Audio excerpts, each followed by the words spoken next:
Ini sekarang kondisinya saya nggak ada tulangnya dok sekarang. Tuh kayak gini. Itu nggak ada tulangnya sama sekali? Nggak ada. Tuh.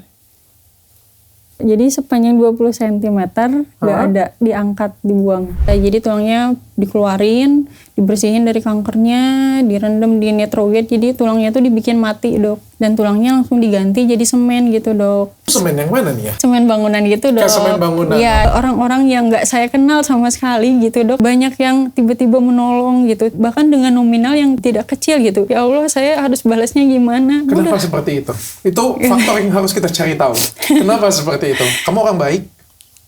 Banyak banget tuh titik-titik di mana saya tuh ingin nyerah. Saya tuh berdoanya jadi beda lagi dok. Kayak, ya Allah, saya udah nggak kuat. Kalau misalnya memang ini udah waktu saya ikhlas gitu.